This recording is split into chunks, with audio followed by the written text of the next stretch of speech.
Welcome to the Conquer Your Battlefield podcast, where we come together to discuss some of the more significant struggles and metaphorical battlefields that we've faced along our journeys and share some insight on how we've conquered them. I'm JD McGibney, and today I'll be chatting with the lively, inspiring, talented, creative, and ever so wonderful Nadia Vaeh. How you doing today, Nadia? I'm good. Thank you. Thank you so much for having me. You're very welcome. Thank you so much for being here and, chatting and talking about our topic, which today we're going to be talking about anxiety. According to the ADAA, anxiety is the most common mental disorder in the United States, affecting 40 million people, or about 18% of the population annually. Globally, anxiety affects about 284 million people every year, which makes it the most common mental disorder. And also, according to the ADAA, only about 36% of the people in the United States with anxiety seek treatment. Nadia, following you through social media and watching your personal adventures, you've been quite open about some of your struggles with mental health in general, and specifically your experiences with anxiety.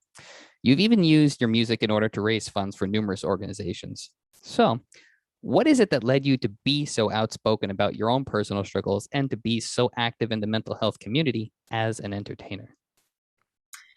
So, personally, I have my own battles with anxiety and depression, and it's definitely been close to the vest as well. I've had family members. My mom suffered from depression, and ultimately that's what took her. And I think music has been a tool for me to work through a lot of my issues, and I've been able to utilize songwriting to heal a lot of it. And why not? I just feel like it's so much a part of my story.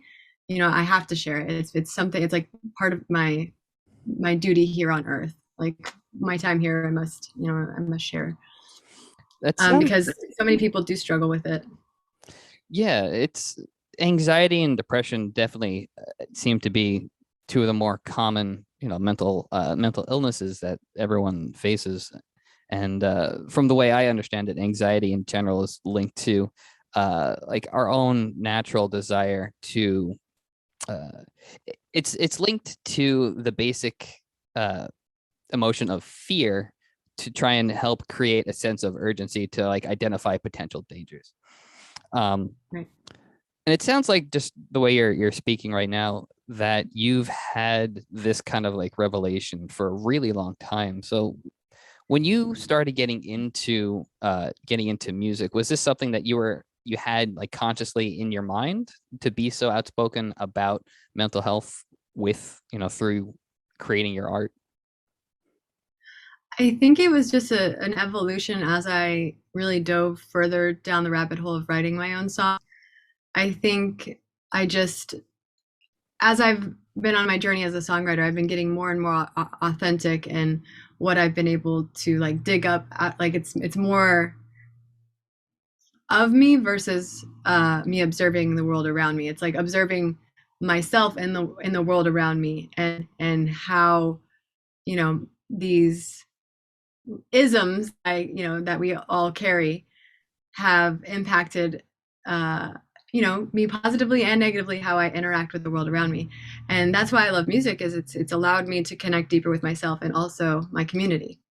And it's just it's been a cool evolution and therapeutic journey to arrive to this place of like, oh, okay, I understand why I'm so drawn to music. It's to serve, you know. It gives it more. It feels natural, like a natural flow. It sounds So like for you, music helps you analyze, what you're physically like going through. And it for you, it is that connection between inside and outside.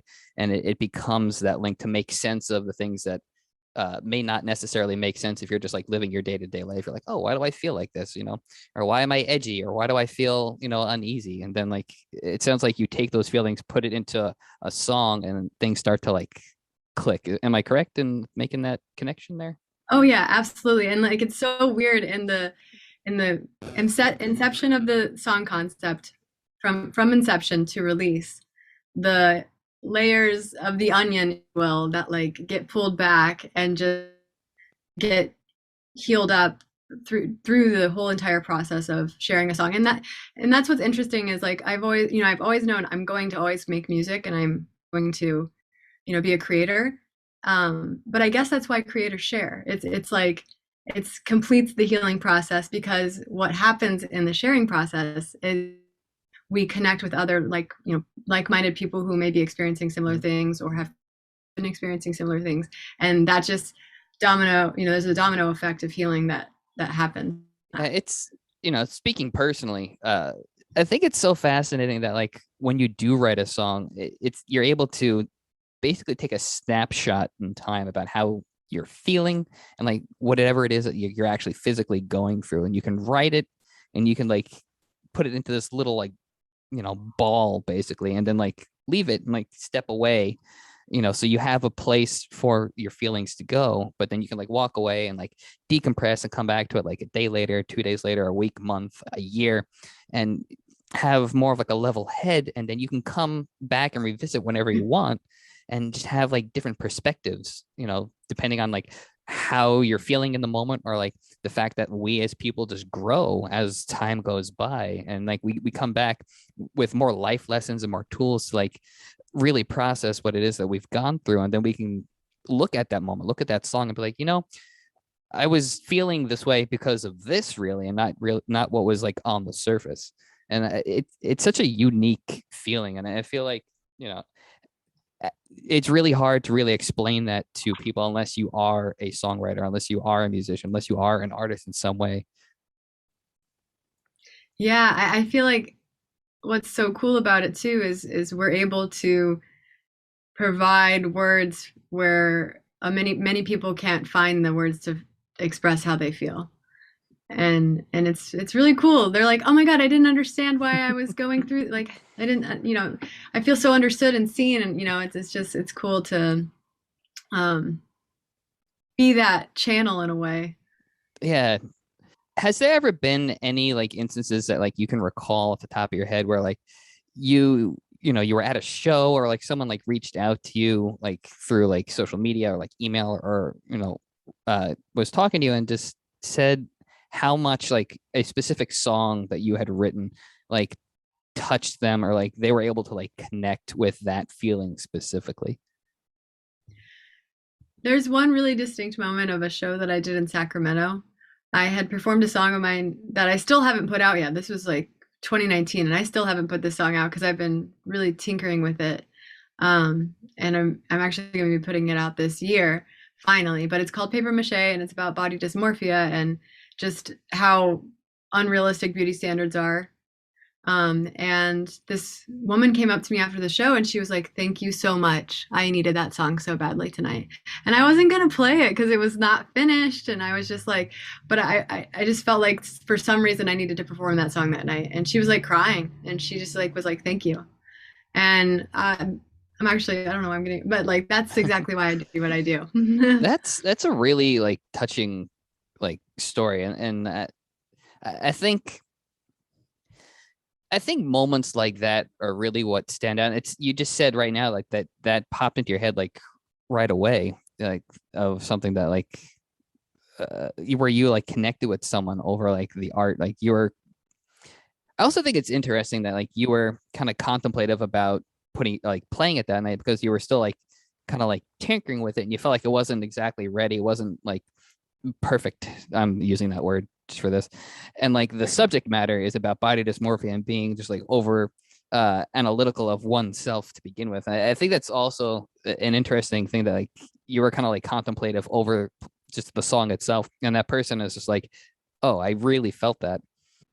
Do you feel that how you were what's a good way to phrase this?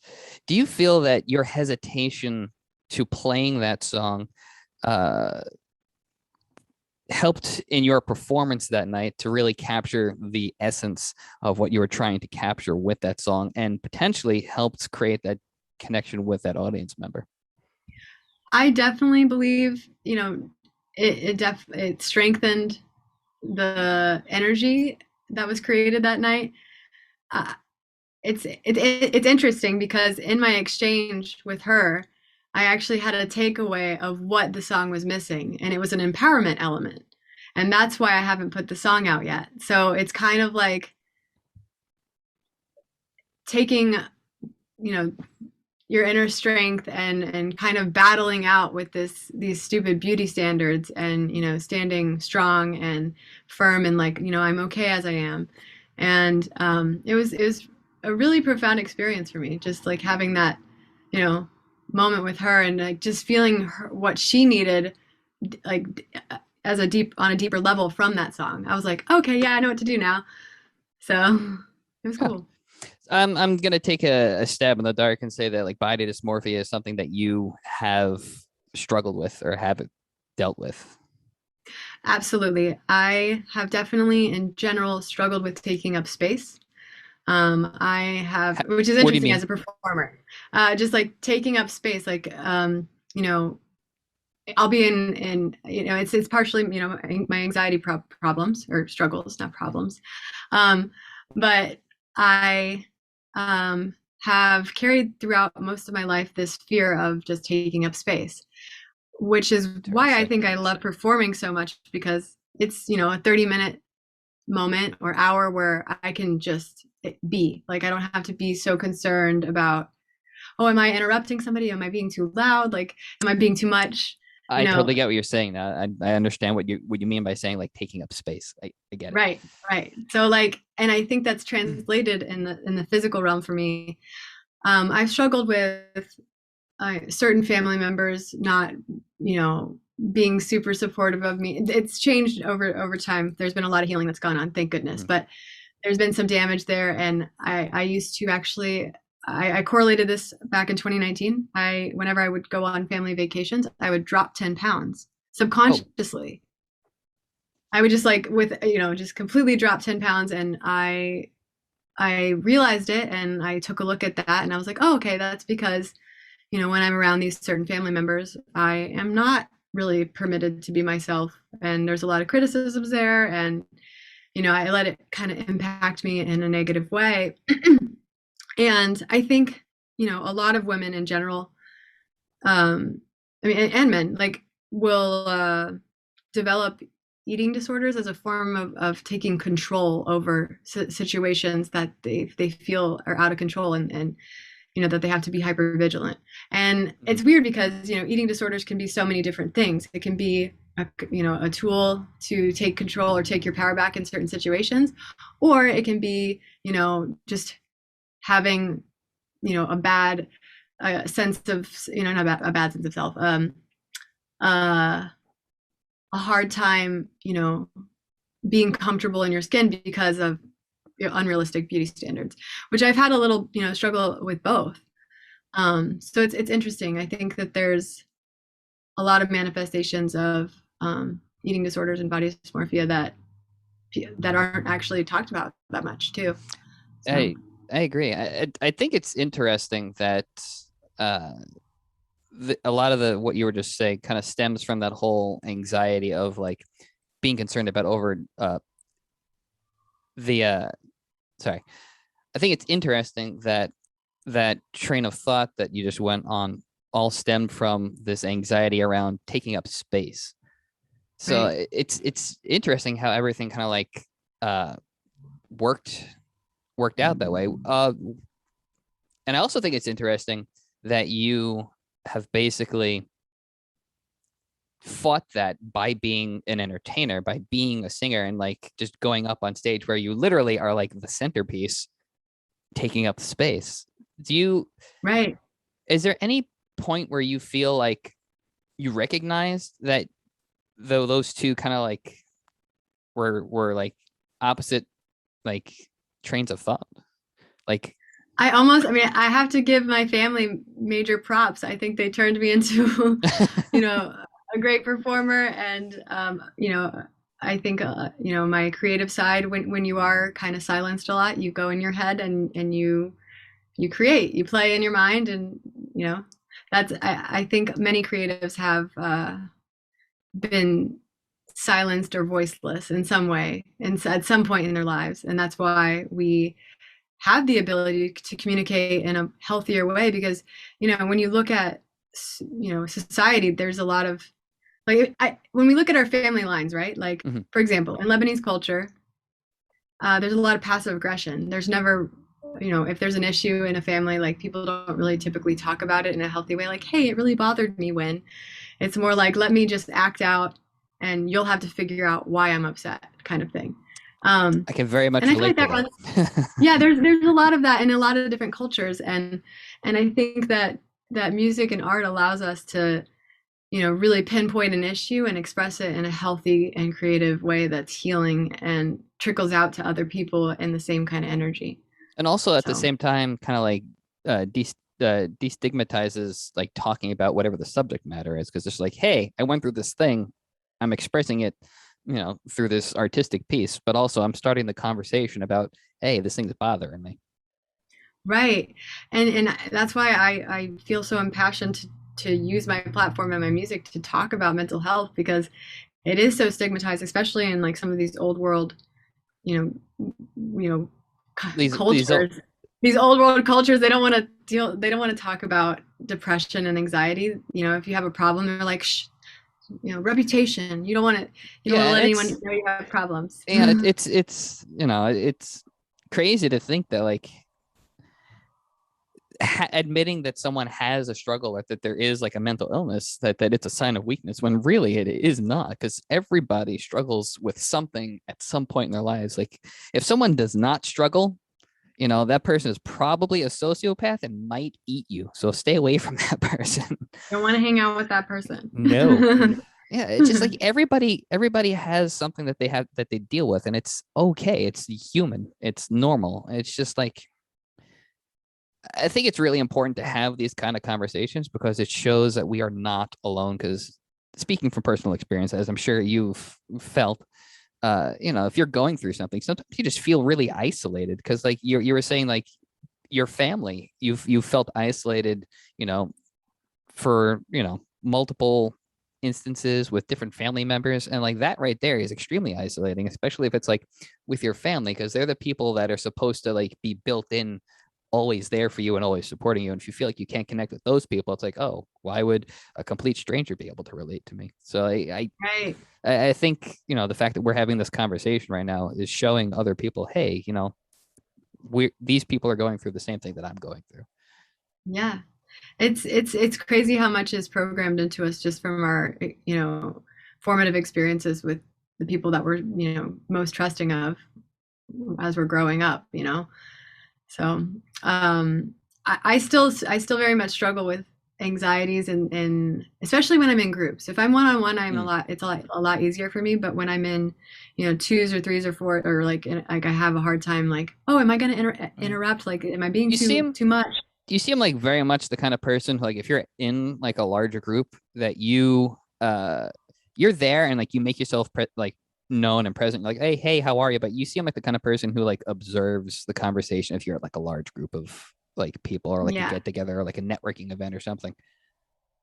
I'm the fly on the wall. And it's interesting, like people have either assumed like I'm a major bitch, or like I just like I don't know, like that I'm like some mysterious cryptic woman. So then they're curious and start asking me a bunch of questions. Like or I'm just like completely like fly on the wall, and like people are like, oh yeah, she's here. Like it's funny, but It's yeah, it's it's something I've had to really work on. because you seem extremely like personable, just like having this conversation with you one on one. Like you seem very comfortable. You seem very happy and like very willing to just like chat about literally like anything.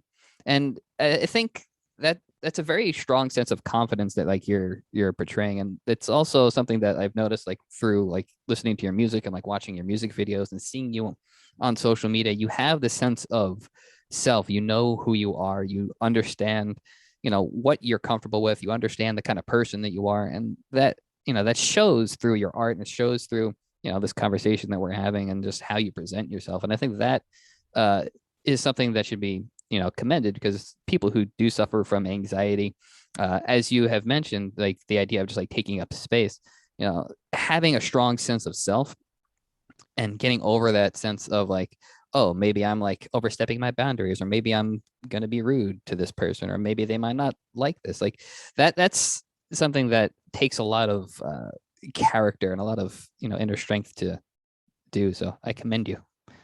Thank you. Thank you. It's been You're a journey. It's welcome. been a lot of hard work. Well, And art definitely. has been a great tool. So Well, good. What was the first song that you recall writing that really opened your eyes to the fact that you were using music as your outlet, or like making it your mouthpiece to talk about mental health? I think the moment that my writing really shifted for me was in 2019. I saw myself writing from a really much more authentic place versus like, oh, I'm going to write a song that's like this vibe and is, catchy. Like it was like coming from a really rooted and true place. I wrote this song called My Story that's also coming out this year.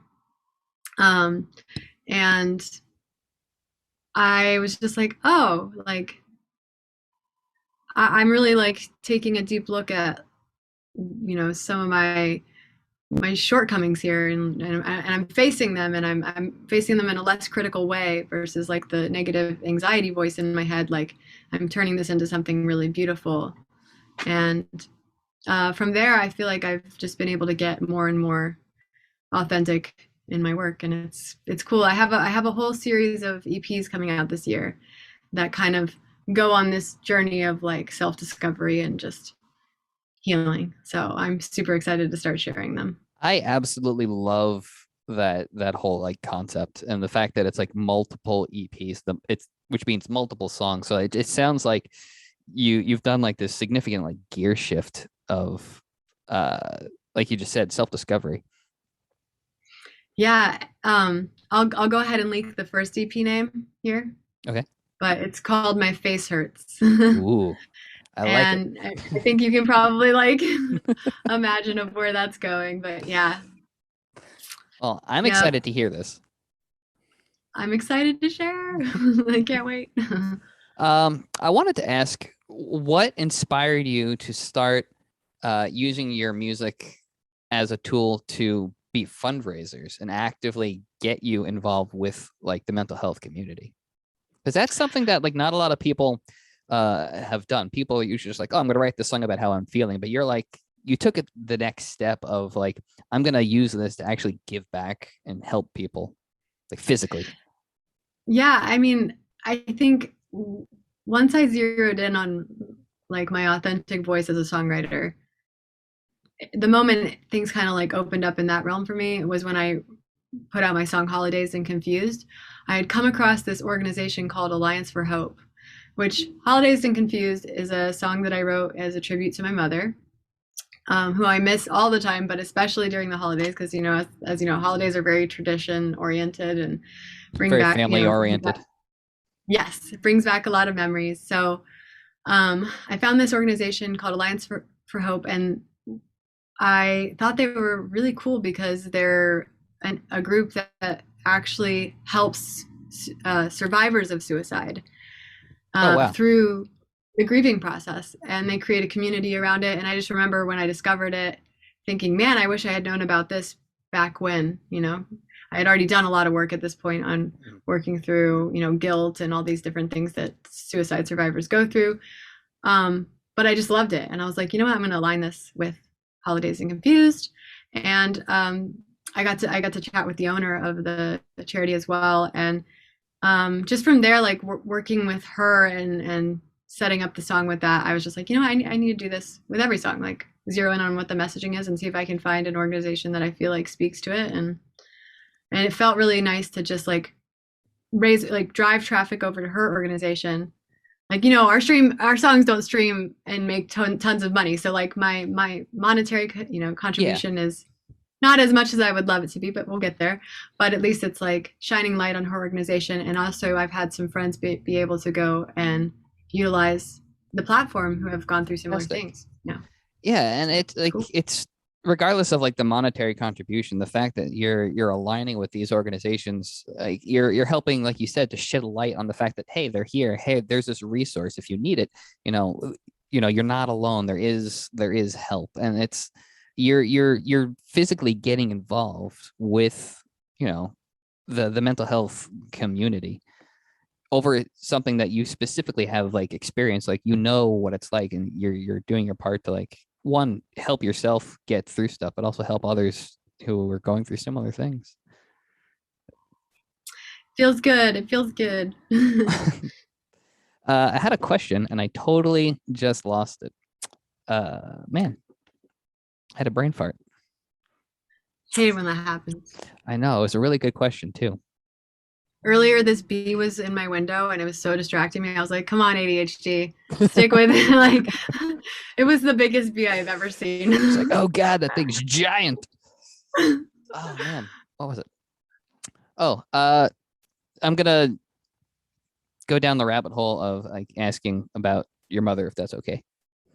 Yeah, All no right. worries. Um, so you said your mother uh lost her battle with depression a while ago. Um, was this like a really long time ago? I'm assuming it was like when you were like a teenager or something like that. Is that correct? Yeah, it was when I was 17, and she had, pretty extensive battle throughout my 15th and 16th year. And uh, she tried to fight. She definitely tried to fight, but I think ultimately, like, she was a very sensitive soul. She was also a creative, a writer, and I think the missing ingredient for her, soul, her type of soul, spirit, was that she didn't have as much of a creative outlet as I think she needed to be able to properly deal with her emotions in a healthy way. And I think that's why it's so important.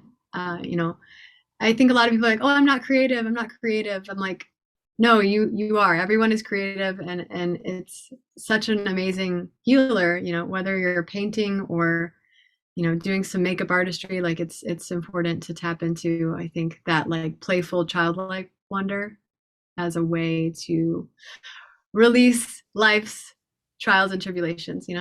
I agree, and I think art, whether it's music, whether it's painting, sculpting, writing, or what have you, cooking, it's having that outlet to allow your emotions, whether they're happy emotions, whether they're sad emotions, anything in between. It gives them a physical outlet so that you can vent and like let things go in a positive, creative, avenue, instead of having it kind of like build up and like build up that pressure. Do you feel that your anxiety was developing prior to everything like culminating with your mother? Do you feel like it kind of like came to a head and developed as a result? I think I started developing hypervigilance as a child, just from the household. I think my mom's struggles manifested in some chaos energy in the household. She tried her best. She was an amazing mother, absolutely incredible. um, I think I was a little bit of a troubled teen. I was super emo, had some angst issues, and I don't know that she you know was empowered enough to provide healthy ways for me to channel that.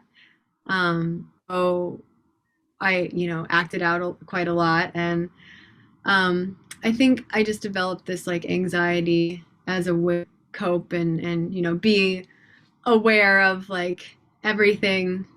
I had to have my eyes peeled at all times, not just because of household, just like certain things I went through as a kid. I had a shitty babysitter. We won't go that dark on this conversation, but I was molested, and I think that led to me being kind of an angsty teenager because that never got looked at.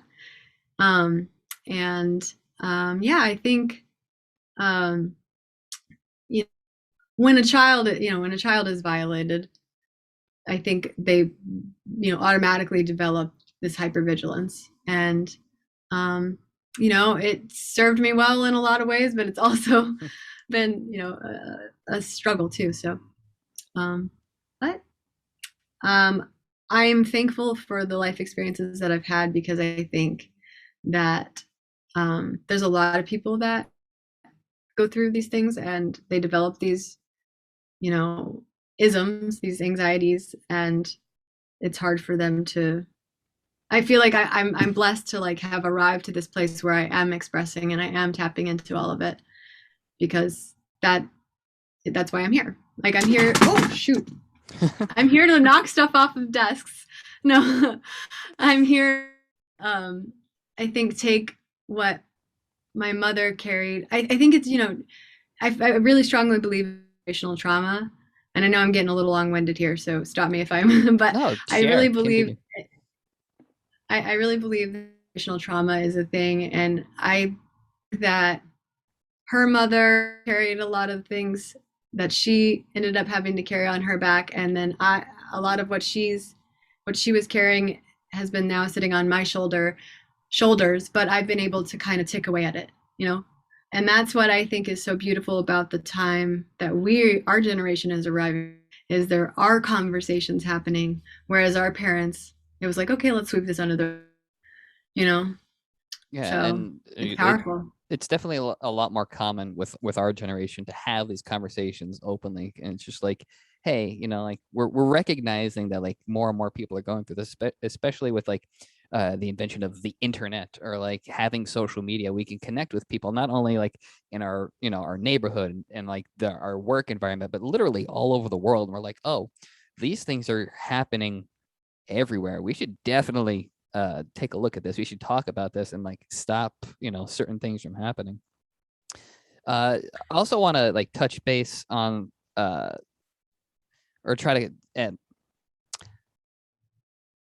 do you feel that your sense of anxiety around taking up space happened as a result to everything that you went through as a kid and teenager, or do you feel like that was something that you had like really young, from like when you're like 5 6, like toddler, or do you think that's more of like came about as you were developing into like your own individual because of what you went through?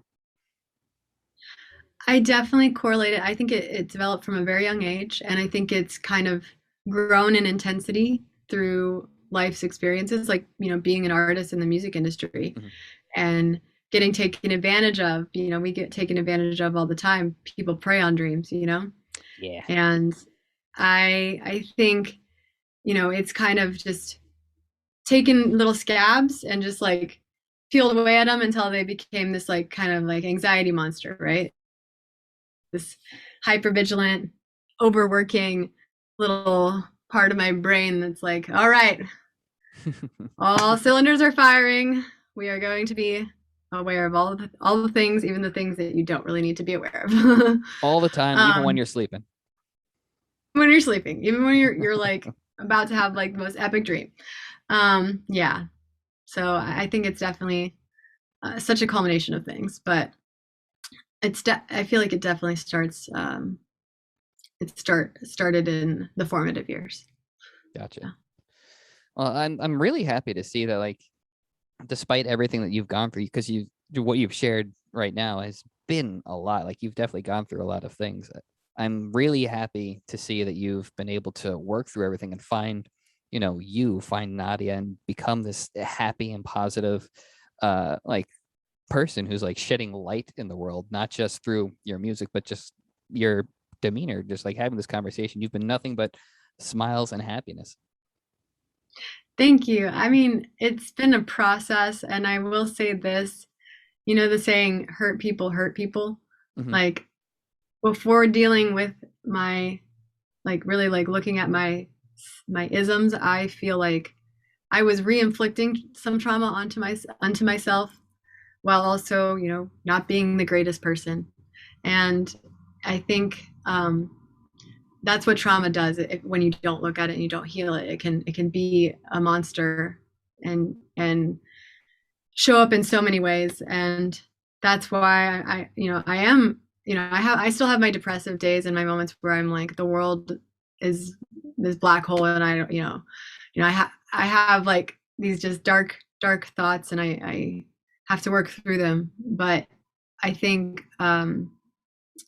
you know it does take a lot of work to process the things that we face that aren't so great.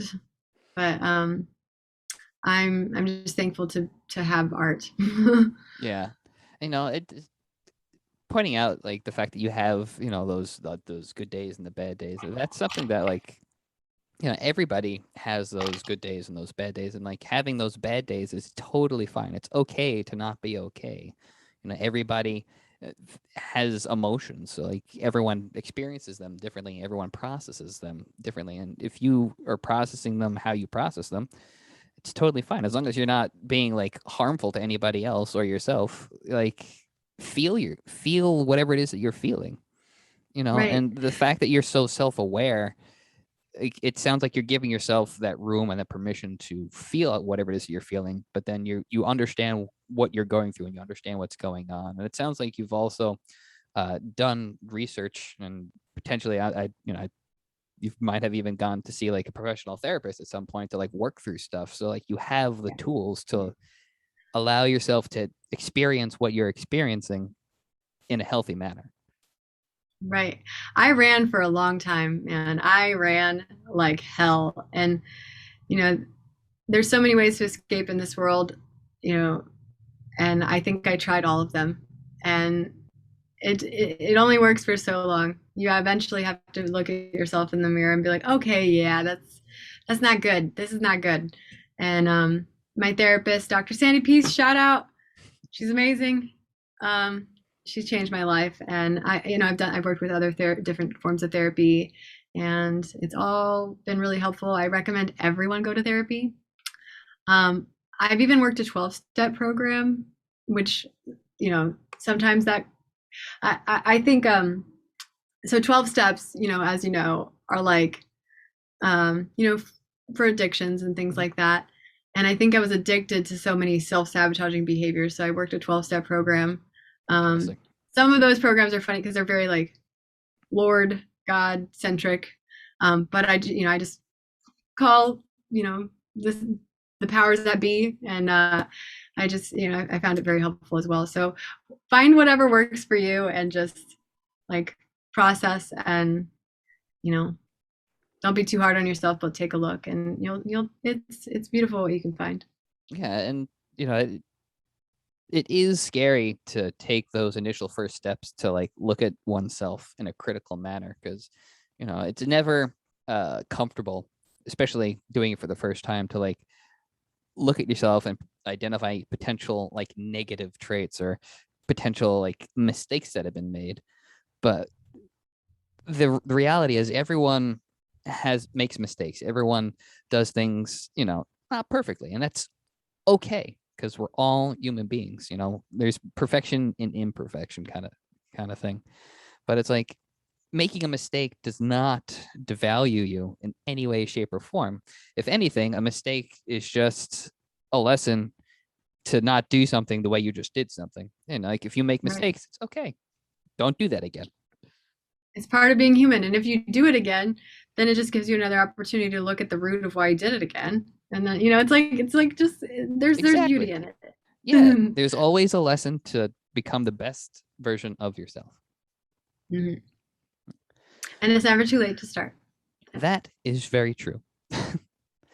Nadia, thank you so much for taking the time to chat and for being so open and so honest about everything that you've gone through. It's never easy to open up, to say like people that we know, people are our friends or family, like a therapist. But I very much appreciate the fact that you've decided to come on, the podcast and have like an open conversation for like everyone else to kind of like listen and like see what it is that you've gone through and like share some of your insight. Well, thank you for having me, and thanks for creating this platform where conversations can be had. These conversations need to be had, and I think they help a lot of people. So, Yeah, it was my pleasure. I truly believe that the more that we as a society feel comfortable opening up about our struggles, that the more it will help others to realize that they are not alone. Everyone has the inner strength to face whatever life puts along their path. So thank you again, Nadia, for taking the time to chat. And thank you to everyone that has tuned into this episode. If anyone watching or listening finds that they are struggling with their mental health, please do not be afraid to reach out to your friends, family, or a mental health professional. I'll place a link in the description of this video that will have some information and connections to further resources. And until next time, remember, you always have the strength to conquer your battlefield.